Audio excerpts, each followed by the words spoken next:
Quand les sextapes d'une femme fuitent, elle devient star et influenceuse. Et quand il s'agit d'un homme, on le jette en pâture à la vindicte populaire. Bon, il répond à quel sujet? C'est les gens, les arnaqueurs. Et nous allons repasser la parole à Pierre Blériot-Niemek, cette fois-ci, pour la dénonciation de ce jeudi matin. Alors, parfait, ici, ce jeudi matin, nous dénonçons un phénomène qui est devenu assez inquiétant. Une arnaque assez bien ficelée, qui se passe, dans laquelle on utilise les noms des personnalités. Ici, c'est particulièrement le département d'Union ISO. Il y a un groupe d'individus qui utilisent les noms des personnalités de ce département, le sous-préfet, le préfet et autres, se présentant comme étant ces personnalités-là. Et on a l'impression qu'il y a tout un cabinet. Vous recevez un coup de fil et la personne qui vous appelle vous dit par exemple, c'est le sous-préfet de Ngom Diap. Et le soi-disant sous-préfet de Ngom Diap a beaucoup d'informations sur les dossiers que vous avez de ce côté-là. Par exemple, ceux qui sont des prestataires de services. Ils vous disent, c'est vous qui avez soumissionné pour tel ou tel marché. Oui, mais bien évidemment, c'est telle autre structure qui est mieux placée que vous. Ensuite, le soi-disant sous-préfet, qui n'est pas le vrai sous-préfet de Ngom Diap, vous passe le numéro de son directeur de cabinet avec qui vous devez voir cela. Vous appelez le directeur de cabinet, le directeur de cabinet échange avec vous, vous dites... Le soi-disant directeur directeur de cabinet, le soi-disant directeur de cabinet vous explique toutes les difficultés que le sous-préfet a trouvé à défendre votre dossier dans la commission, mais il va voir le sous-préfet, on va voir comment forcer. Parce que de toutes les façons, la première livraison que vous avez faite leur a semblé satisfaisante. Vous savez aussi la mentalité des Camerounais. Nous pensons qu'il faut toujours passer par l'arrière. Le groupe étant donc si bien ficelé, très souvent, on vous demande d'envoyer de l'argent. Vous envoyez de l'argent pour qu'on soutienne votre dossier. Une fois que l'argent est envoyé et qu'on a accusé réception, parce qu'ils prennent quand même la peine d'accuser réception. Une fois qu'ils ont accusé réception, le numéro ne passe plus. Et c'est terminé. Et on passe à une autre victime. J'ai 2 victimes sous la main et j'ai trouvé que c'était inquiétant. Très inquiétant. L'une des victimes, c'est un ami commun à nous qui fait dans les forages et autres, vous connaissez, qui a été la grande victime du soi-disant sous-préfet de Ngom Diap. Très bien. Voilà. Merci. C'est bien comme nous disons, soi-disant sous-préfet de Ngom Diap. Non, oui, ce n'est pas le sous-préfet de Ngom Diap qui fait ce sale boulot. C'est quelqu'un qui se présente comme étant sous-préfet de Ngom Diap alors qu'il n'en est rien. Pour l'instant, Pierre Blériot nous fait comprendre que cette affaire concerne beaucoup plus le département d'Union ISO. Carlos Moser, de manière régulière, nous faisons notre travail qui est également de sensibiliser. De manière régulière dans ce plateau, nous venons pour dire que attention, soyez prudents, soyez vigilants. Il y a des arnaqueurs, de grands entrepreneurs dans l'arnaque qui multiplient des méthodes et des stratagèmes pour justement vous subtiliser de l'argent. Il y a environ 3 semaines, je parlais d'un monsieur qui m'a appelé, je pense à 2 reprises. Il se présentait comme un monsieur qui s'appelait Ngele Pierre. Et il me disait qu'il m'appelle de la part du ministre d'État, le ministre de l'Enseignement supérieur, le professeur Jacques Famondongo. Il pense que quand il va me le dire, je vais commencer à m'enrouler au sol de joie. J'ai rigolé. Et pour me mettre dans un groupe WhatsApp des élites du RDPC. Je lui ai dit, est-ce que moi je suis du RDPC? Bref. Je lui ai fait comprendre que il était important qu'il cherche un emploi. Quand je lui ai dit ça, il a raccroché. Ainsi de suite. Mais nous disons tous les jours, est-ce qu'il ne faut pas aussi attirer l'attention, Carlos Moser, sur ces personnes qui aiment la facilité? Alors, ces personnes qui aiment la facilité sont des victimes. Ce que moi je veux dire, c'est que tout ce qui arrive maintenant, ce ne sont que des victimes. Je me pose la question sur le rôle. Nos procureurs devraient se saisir de ces problèmes. On les pose tous les jours. C'est-à-dire qu'il y a assez d'éléments pour que le procureur, en 1 heure, 2 heures, résolve ce type de problème. Je ne sais pas pourquoi nos procureurs ne réussissent pas à se saisir de manière automatique. Et même ceux qui portent plainte, parfois, ça traîne. Donc, ce sont des arnaques qui arrivent tous les jours. Moi, personnellement, j'ai déjà eu un type qui m'a appelé, disant qu'il vient de la fondation Samuel Eto'o. Il a même fait l'appel vidéo. Il dit qu'il est Samuel Eto'o. Il m'a fait l'appel vidéo. J'ai vu Eto'o l'appel vidéo. Mais comme je suis averti, je suis sûr que l'appel sur ça peut être un bon montage. Hein? Non, je connais. Voilà. C'est que je connais déjà. C'est un peu la malchance qu'il a eu. Mais tout le monde n'est pas avisé comme moi. Il dit c'est l'appel vidéo qui décroche ces vidéos. C'est Samuel Eto'o qui te parle. Sauf que ça fait 5 secondes et ça se coupe. Quand tu relances, il dit bon, continuons par écrit, je suis un peu occupé là, tu sais, avec la FK foot et tout. Il dit que mais est-ce que tu peux parler comme ça là? Les gens, moi j'ai eu ça.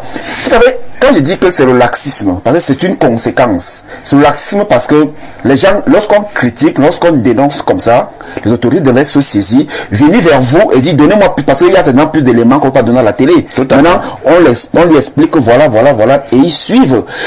Comment vous expliquez que dans ce pays, il y a les gens qui ont des cartes de visite écrites beau-père du chef de l'État, cabinet du beau-père du chef de l'État. Ça fait des visites, hein? Alors, quand les gens se comportent comme ça, comment vous voulez pas... Bon, on commence par là. Donc, si quelqu'un se présente prochainement, on voit sur la carte de visite, cabinet du beau-père du chef de l'État.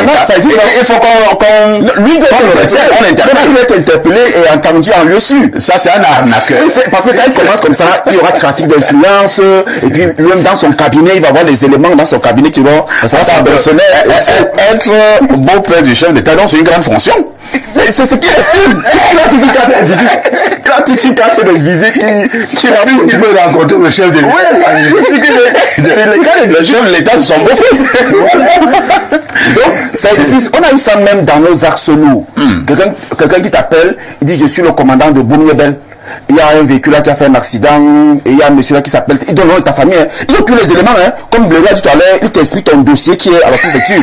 Ils ont toujours tout. Il te dit que ton frère a voyagé tel jour, il y avait un accident à Boumyebel, c'est toi le numéro qu'on a vu dans son téléphone, donc tu te vois le premier contact qu'on a retrouvé, là on t'appelle, je suis le commandant là, il est à l'hôpital, il faut que tu envoies 400 000 parce que on doit lui mettre poche de sang à gauche, perfusion, oxygène à droite, voilà. Et tu lui envoies tout de suite, je suis le commandant, c'est le commandant qui t'appelle. Il dit le commandant de Boumyebel lui-même, Lolo. Et les gens l'envoient là comme ça.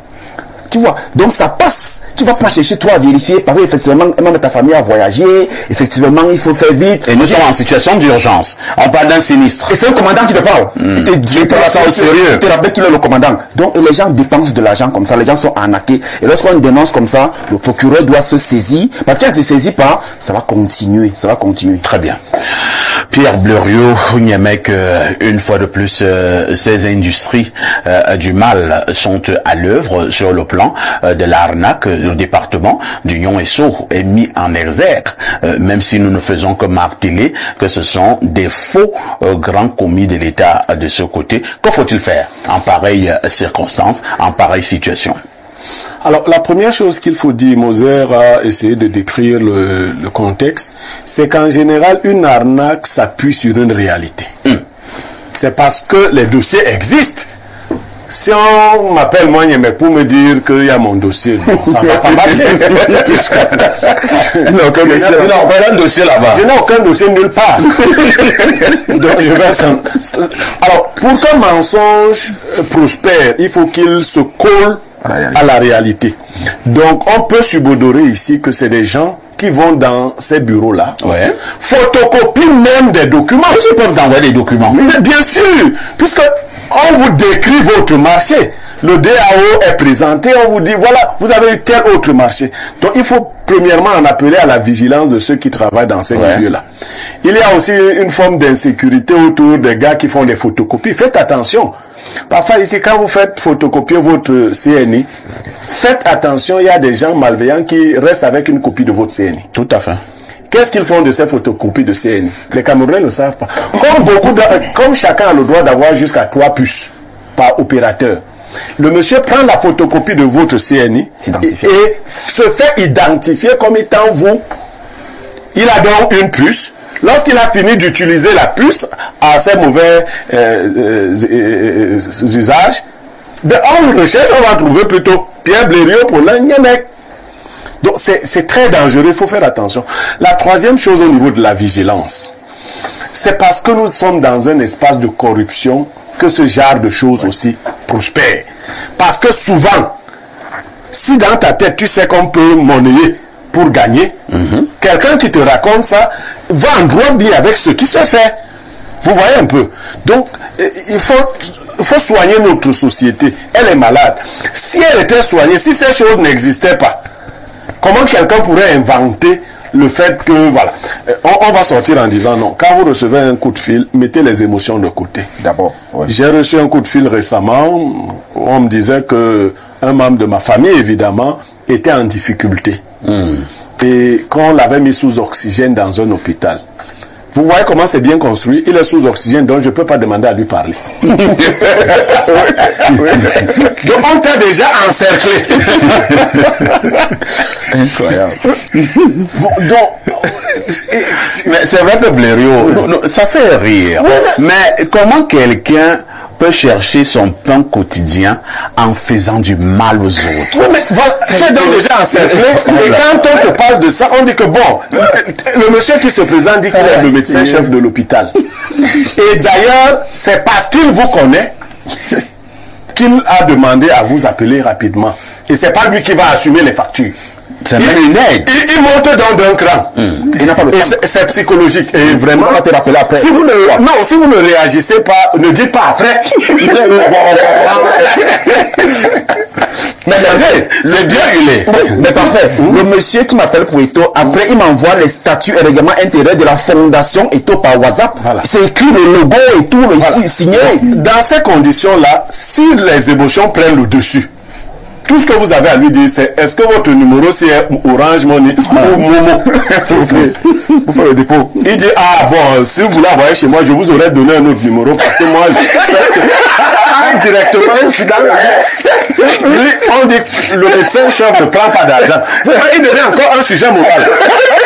Le médecin chef il préfère que tu envoies au numéro de la caisse. Et on lui envoie un numéro. Il t'envoie dans le numéro de la caisse. Bon, dans tout ça, tu vas appeler qui comme témoin? Tu es déjà pris dans une danse.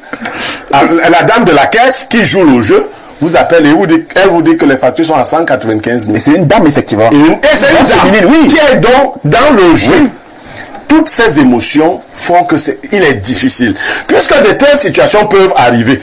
Si nous disons aux gens de ne jamais réagir, il y aura des catastrophes, oui.